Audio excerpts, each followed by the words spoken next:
O que é básico no mundo dos vinhos, por Didu Russo. Um oferecimento de Mistral, a importadora dos melhores vinhos. Decanter, a verdade do vinho. Santa Carolina.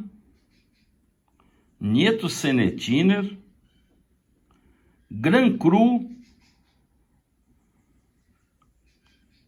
E World Wine, o vinho certo em qualquer momento.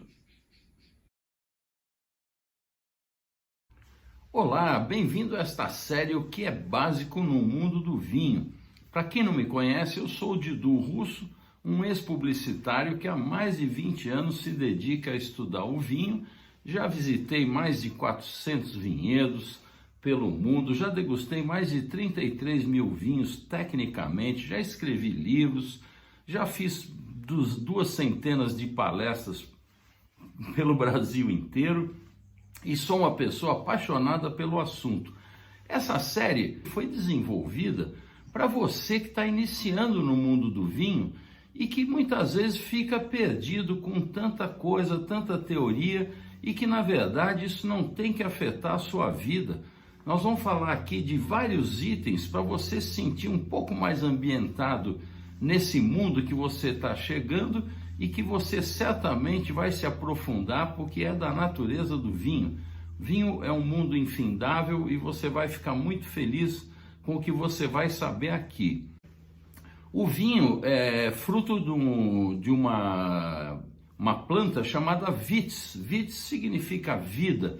Muito apropriado o nome, uma vez que o vinho acompanha a humanidade há 9.000 anos. Isso que se tem notícia, porque foram as últimas descobertas arqueológicas dão conta de uma vinícola lá no Cáucaso que remonta de 7.000 anos antes de Cristo. Imagine, né? Então o vinho acompanha a humanidade desde então. É importante você saber que o vinho, na verdade, é uma coisa muito simples.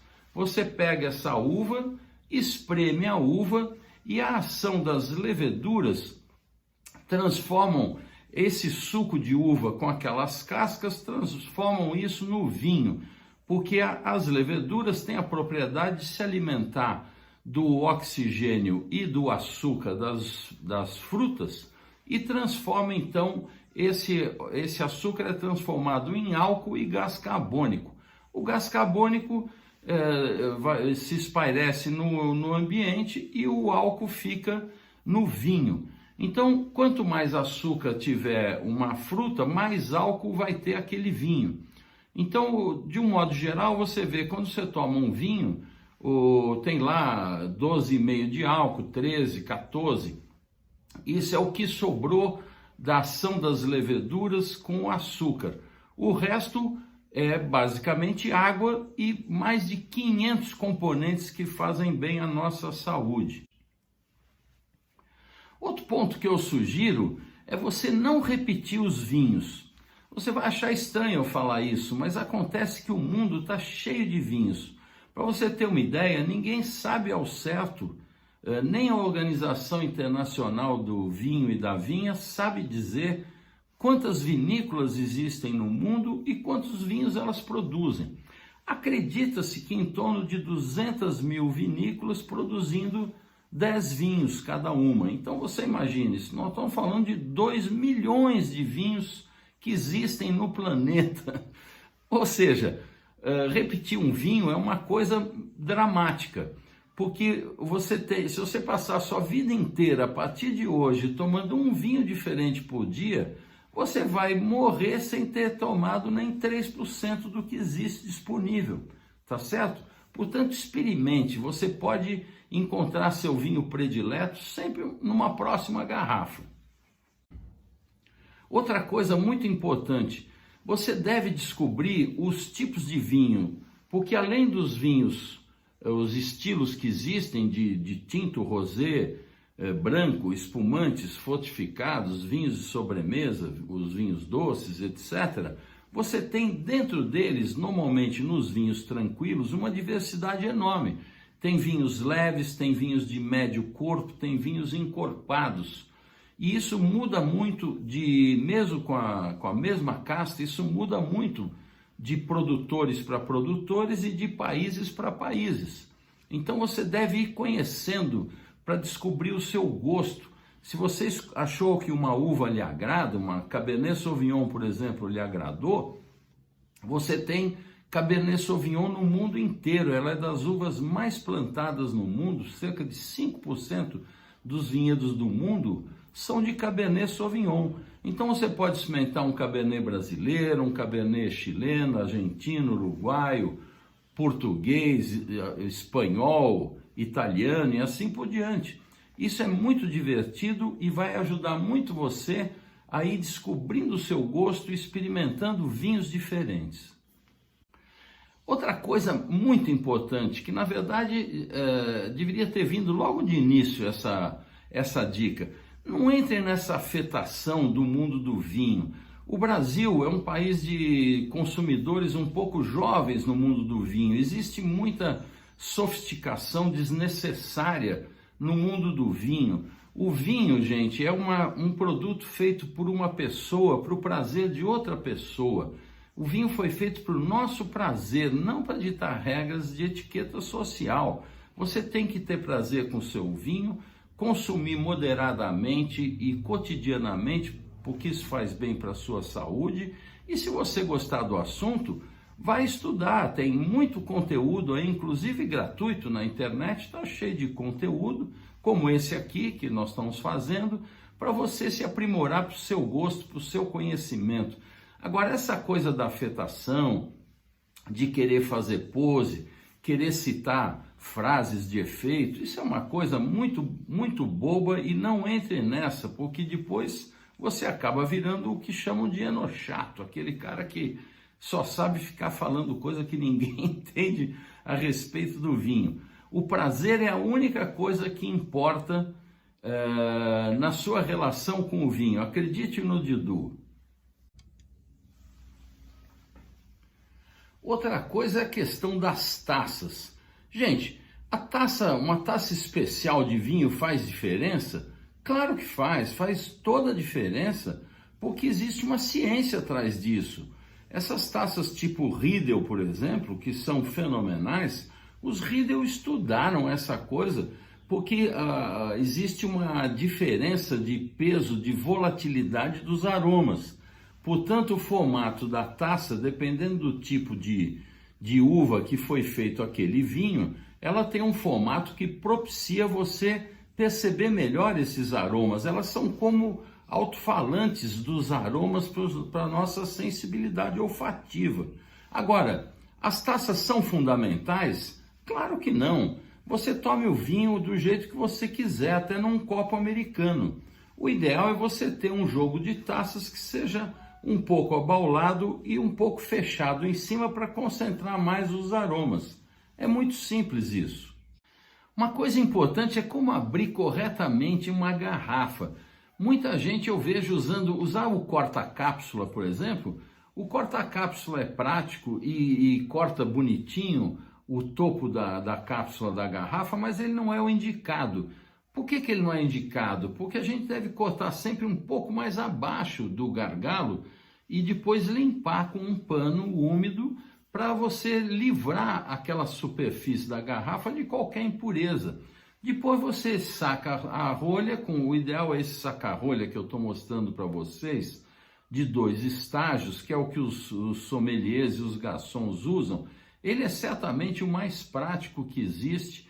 Você deve enfiar essa espiral até o fundo para que ela pegue toda a rolha.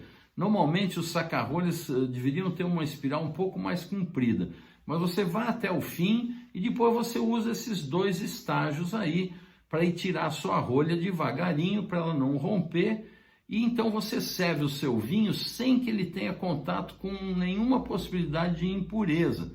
Essa é a maneira ideal. Uma coisa importante também para você saber, essas tampas de rosca que chamam screw cap, você não deve ter preconceito contra elas, são rolhas excelentes, inclusive quando você está numa festa com amigos, um churrasco e tem um balde de gelo grande, várias garrafas, o ideal é que elas sejam realmente screw cap, porque você tampa e ela pode mergulhar lá no balde de gelo e você não vai perder o vinho. Eu cansei de perder vinho que escorregava no balde de gelo grande e acabava entrando água. Então elas são muito boas. E para você ter certeza disso, vou lhe dar uma informação. Existem diversos chateaus famosos de Bordeaux que há mais de 20 anos têm engarrafado uma parte de seus vinhos nas tampas de rosca, nos screw cap, para saber como é que está sendo a evolução disso, se no futuro será uma alternativa. Pois olha, até hoje elas estão aprovadas e vinhos abertos que foram engarrafados há 20 anos atrás estão impecáveis como se estivessem na rolha. Interessante, então não tenha preconceito não, são bons vinhos e muito práticos. Aerar e decantar. Muita gente fala, comprei um decanter e tal. Decanter é o máximo, quem é que não gosta de ter um decanter? Eu também tenho vários por sinal, e existem decanters sensacionais, né? Os decanters da Riedel, por exemplo, é de deixar qualquer um babando. Agora, quando é que se usa decanter? Você deve usar o decanter quando você tiver um vinho com muita idade e quiser se livrar dos sedimentos que ficam nele, então você faz esse trabalho de pôr com muita calma e atenção, porque um vinho com muita idade não deve sofrer nessas operações. Alguns vinhos podem morrer na decantação pelo choque de oxigênio que ele sofre, então tem que fazer isso com cuidado. E aí, usando uma luz contrária, você vai virando o decanter e vendo quando chega o ponto das borras. Pela iluminação, você está vendo que já atingiu as borras, você para de decantar. Essa é uma maneira. E aí você vai servir o vinho límpido e livre das borras. É importante, quem for fazer isso, lembrar que essa garrafa, que deveria estar numa adega deitada na horizontal para manter sua integridade e tudo mais, ela deve ser levantada pelo menos um dia antes. O ideal são 2 dias antes, você deixa ela de pé para que esses sedimentos desçam. Isso vai facilitar o trabalho da decantação. A outra função da decantação é de aerar. Aerar é diferente de decantar. Decantar eu acabei de explicar. E aerar é quando você promove uma grande oxigenação naquele vinho para apressar a evolução dele. Ele estava lá na garrafa. Isso é usado muito com vinhos de classe muito estruturados e que são novos. Porque você vai num restaurante, por exemplo, pede um Brunello de Montalcino, um vinho que precisa de idade. Pede um Bordeaux de classe, vinho que precisa de idade. Pede um Super Toscano, vinho que precisa de idade. E assim vai. Então, o que se faz? Põe num decanter, dá uma boa... Você vê que às vezes tem sommeliers que fazem energicamente esse movimento e apressa o vinho. Eu vou dizer uma coisa para você.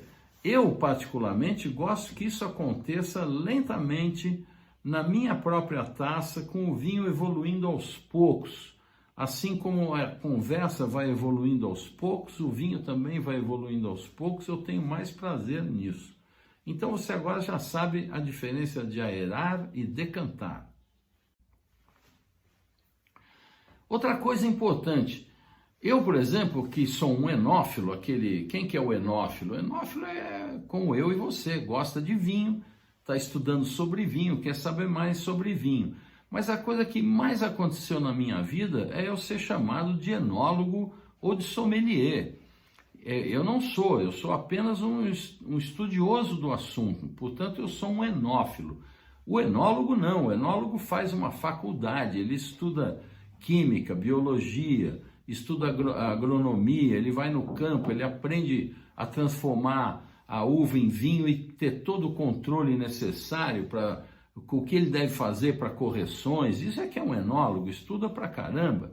O sommelier é aquele profissional que nos aconselha na compra de um vinho ou na escolha de um vinho adequado para o prato que você pediu no restaurante, ou mesmo trabalhando numa empresa de importação ou um produtor de vinhos trabalhando em vendas. Ele tem conhecimento daquele vinho no sentido de atingir o seu gosto. Se você quer um vinho leve, um vinho médio, um vinho encorpado, um vinho com residual de açúcar, ele conhece tudo isso para lhe orientar, focado nas harmonizações. Também é uma profissão que exige bastante conhecimento e bastante traquejo, não é só estudar, precisa ter tempo de experimentação. Então, enólogo, sommelier e enófilo são coisas diferentes. Nós aqui somos enófilos. Outra coisa legal de você saber é que você não deve nunca encher muito a taça. Uma taça de vinho, você deve servir 1/3 dela. Por que isso?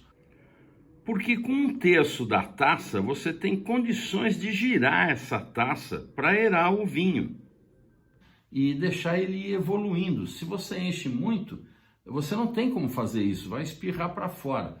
Além de ser deselegante, não serve para você girar a taça. Por isso que se serve 1/3 é o correto servir a taça. A menos, às vezes, você vai num restaurante que tem vinho por taça e se a taça é pequena, eles costumam encher. Aí, paciência, é isso mesmo, tá certo? Mas, via de regra, encha 1/3 da taça por vez. Outra coisa, esqueça essa coisa de notas. Olha, esse vinho aqui teve não sei quantos pontos de alguém muito famoso, muito importante. Para que isso? Que diferença faz isso? Isso não serve para nada. Interessa se você gostou do vinho ou não. Existem vários estilos de vinho. É mais importante você encontrar o seu tipo de vinho, o vinho que você gosta, e para isso existe inúmeros estilos de vinho, do que saber se o vinho teve uma pontuação alta. Imagine que você gosta de um vinho leve, mas o vinho que você comprou, muito pontuado por alguém famoso, é um vinho estruturado, denso, pesado.